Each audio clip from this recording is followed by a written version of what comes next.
The trains rattled across America, carrying thousands of German prisoners of war deeper into a land they had been taught to hate and fear. They pressed their faces against the glass, staring at a landscape unlike anything they had imagined. For years, propaganda had painted America as a place of corruption, chaos, weakness. But outside their windows they saw rolling plains, endless sky, and towns that seemed untouched by war. No bomb craters, no ruins, no hunger etched on the faces of children. Some of them thought, how could we have believed the Reich's lies? They arrived in Texas, stepping down onto hot soil beneath a blinding sun. Dust clung to their boots as they shuffled into camps ringed by barbed wire. But instead of the brutality they had braced for, they were met with something else, something far more disarming. Meals, 3 times a day, heaping plates of meat, bread, vegetables, fresh fruit. For many, it was more food than they had seen in years. One prisoner whispered, "We eat better here than our families do back in Germany." Inside the camps, life settled into routines. There was work, cutting timber, harvesting crops, repairing roads. There were rules, yes, but also freedoms that unsettled them. They could form soccer teams, build small gardens. Some even staged theater productions, singing songs that floated out into the Texan night air. Slowly, the iron grip of Nazi ideology began to loosen. At first, some held on tightly. Die-hard loyalists sneered at the others, whispering insults, calling them traitors for softening. But the more time passed, the more difficult it became to reconcile the America they experienced with the America they had been told about. And then there were the Cowboys. Tall, weathered men in broad-brimmed hats. They rode horses as if they were born in the saddle, rifles slung casually over their shoulders. To the Germans, they seemed to step right out of the dime novels and Hollywood films they had once dismissed as cheap fiction. But here they were, flesh and blood, symbols of a freedom so raw and untamed it seemed to seep into the air itself. One prisoner later wrote in his diary, "We had been told Americans were weak, decadent, but the cowboy, he is the very opposite. He is proud, independent, and unafraid. He lives by no man's orders but his own." For the young men behind barbed wire, that image cut deep. They began to question. They began to wonder. And they began to dream. Dangerous dreams of a life unchained, a life that perhaps they might one day claim for themselves. For now, though, they were still prisoners, in a land that felt freer than home. Life inside the camps began to mirror the quiet rhythms of small American towns. The barbed wire was there, Yes, but the cruelty the Germans had expected never came. Some were put to work in fields, shoulder to shoulder with American farmhands. At first, they moved stiffly, guarded, suspicious. But the rhythm of harvest has a way of breaking down barriers. By the end of long days, sweat-soaked and dusty, they shared water from the same jug, and sometimes even laughter. Strange, one prisoner noted, how easily a man forgets he is an enemy when he is simply tired, thirsty, and human. For many of the Americans, the war felt distant. Their brothers or sons might have been fighting across the ocean. But here, in Texas, life carried on. To them, the Germans were not monsters. They were just men. The prisoners received letters from home. Some pages trembled in their hands, blotched with tears, smudged with hurried ink. Reports of bombings, hunger, families scattered, mothers pleading, fathers broken. My dearest son, the city is rubble. Food is scarce. The neighbors speak nothing but death. If only you were home, but perhaps you are safer where you are. For the POWs, these words stung more deeply than any punishment. Here they were, captives, yet well-fed, clothed, even cared for. Meanwhile, their families suffered beneath the crushing weight of the Reich's war. It was a bitter contradiction, one that gnawed at them in the dark hours before dawn. In the evenings, some guards allowed the Germans to gather around radios. They listened to American music, swing, jazz, the kind of rhythm their leaders had denounced as degenerate. Yet the prisoners could not help but be moved. Feet tapped, hands clapped. Some dared to hum along, as if the music itself carried a taste of freedom. And perhaps it did. Outside the camp, sometimes children approached the wire fences, peering in with wide eyes. They had been told these were the enemies, the dreaded Nazis. But what they saw were weary young men no different from their older brothers. Some prisoners tossed small carvings they had whittled during the day, tiny wooden animals, toys made from scraps. The children would laugh and run off, clutching their treasures.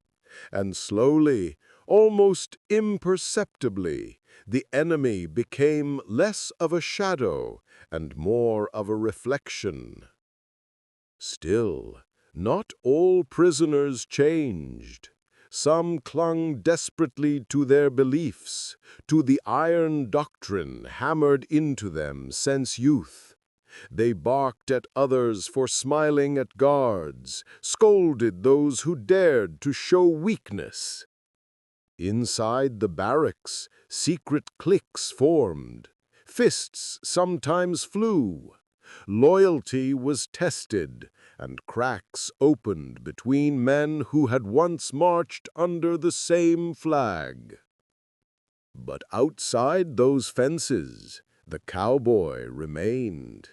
Tall in the saddle, sunburnt face, the smell of leather and dust trailing behind him. He was a vision of strength without chains, of pride without cruelty. For the German soldiers, the cowboy was more than just a man. He was an embodiment of something they had never truly known: freedom. One prisoner would later write, "We realized the Reich had lied to us. If men such as these could exist, then perhaps everything we had been told was false." And with that thought, the seeds of change were planted. Behind barbed wire, in the heart of Texas, thousands of German prisoners began to shed the skin of their old beliefs, not at once, not without struggle, but slowly, undeniably, they were becoming something different. Not just prisoners, not just enemies, but men who had glimpsed another way to live. Winter settled over the plains. The cold was sharp, biting through thin blankets, cutting at the edges of ears and noses. Inside the barracks, Germans huddled together, their breath misting in the frosty air. Yet the cowboys, unfazed, walked among them. Spurs clicking softly against frozen ground, they carried water, checked the stables, and ensured the livestock were fed. To the prisoners, their presence was a constant, quiet lesson. They did not shout. They did not demand. They simply moved with purpose and expected the same from those around them. Work continued. Fields of wheat bowed under the wind. Cotton glinted white under the pale winter sun, and the lowing of cattle echoed across the frozen plains. At first, German hands, clumsy and unsure, struggled with tasks meant for seasoned ranchers. But the cowboys guided them, not with force, but with patience. One young soldier, thin and nervous, had been asked to feed a horse. He froze, afraid to touch the animal. The cowboy beside him said nothing, only gestured softly. Minutes later, the German whispered to his bunkmate, "I never thought a horse could trust me, but it does." In those moments, tiny seeds of humility and understanding took root. Authority did not need to instill fear. Respect could be earned with kindness. Sundays were the most surreal. The prisoners were allowed leisure. Some ventured to the edge of the camp, watching the townsfolk work, play, or sip lemonade on porches. Children waved, women smiled. The Germans realized, with an unsettling twist, that life outside the Reich's rigid order could be ordinary, pleasant, even beautiful. Inside the barracks, new routines emerged. Language lessons became commonplace. Men who had never spoken English now struggled to say hello, coffee, cowboy, rolling the words awkwardly on their tongues. Others learned carpentry, whittling scraps of pine into tiny toys or crude furniture. The smell of sawdust and pine shavings clung to clothing, mingling with the earthy scent of hay and leather. These were lessons not in war, not in power, but in creation. And music. Music became their secret rebellion.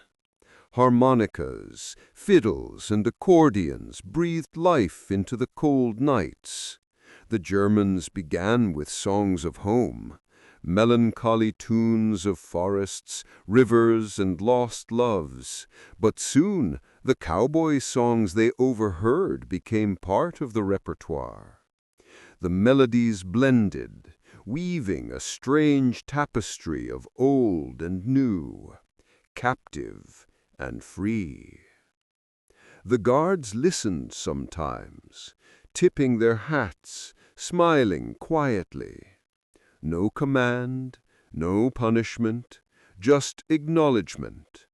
And the prisoners wondered, how could a man laugh at life so freely when he commanded none of the fear that had ruled their lives back home? Yet, even in the warmth and food and laughter, guilt gnawed at them. Letters from Germany told of bombed cities, of mothers scraping together potatoes, of children growing up under hunger. How could they reconcile the abundance they enjoyed with the suffering back home? One soldier confessed in a journal, "I eat beef while my mother starves. I laugh while children cry. What have we become?" The answer came slowly, not in words, but in observation. The cowboy worked hard. He earned little, yet he owned nothing of bitterness. He lived by rules unspoken, guided by care rather than cruelty. And the prisoners began to understand. Strength was not in domination. Freedom was not in conquest. Humanity was not in obedience, but in respect. Humor, too, bridged worlds. There were days when a German officer tried to lasso a calf. The rope flew wildly, tangling around his boots, his arms, even a fellow soldier. The Americans laughed. The Germans laughed, embarrassed but alive. That laughter, unexpected, shared, taught them more about resilience than any drill or command ever had. Baseball games were another oddity. Prisoners, unfamiliar with the sport, stumbled across bases, threw wild pitches, and were cheered by cowboys who just days ago had seemed invincible. And yet, they did not feel like captives in those moments, only players, participants in a world both strange and familiar. Each small lesson chipped away at old loyalties. Obedience to fear began to crumble. Respect for kindness began to grow. And underneath it all, the image of the cowboy, hat tipped, spurs gleaming, leather worn, and hands calloused, etched itself permanently into their consciousness. By spring, news of the war's end reached the camp. Germany had surrendered. Hitler was dead. The Reich, which had promised eternity, had crumbled. The Germans sat on their bunks, stunned. Some wept quietly. Others clenched their fists, bewildered by the emptiness of a world without the certainty of their orders. Yet, outside the fence, life went on. Hay hands tended cattle. Horses nickered. Coffee steamed in tin mugs. The world had not changed, but everything had shifted for the men inside the wire. One prisoner whispered, almost to himself, "We came to conquer, to survive, to obey. And yet they have shown us another way. Who truly is free?" The question hung heavy in the spring air. It had no easy answer. Soon trains would take them back across the Atlantic. They would leave behind hayfields, cornbread, cowboys, and sunsets that stretched farther than the eye could see. Some carried small tokens, carvings, notebooks, memories of music and laughter. Some carried only questions, unsettled, unfamiliar, impossible to shake. And the cowboy? He faded into the horizon, yet never fully disappeared from their minds. The hat tipped, the hands calloused, the quiet dignity. It lingered like a shadow, a lesson unspoken, a freedom glimpsed, but never taken for granted. Spring of 1945. The winds carried the scent of thawing earth across the plains.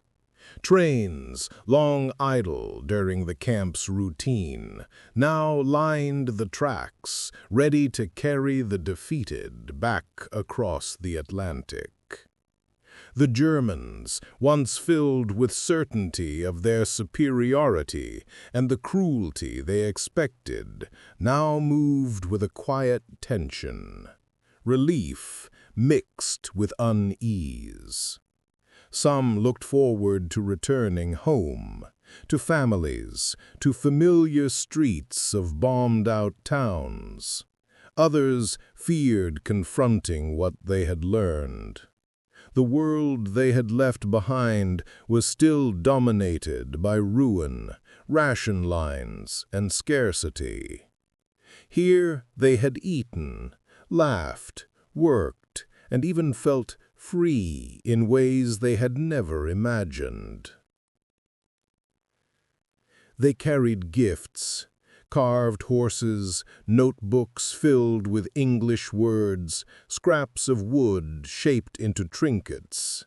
But most carried memories, indelible, unshakable, impossible to explain to anyone who had not seen the Nebraska sun rise over hayfields or felt the weight of kindness from a stranger who wore spurs.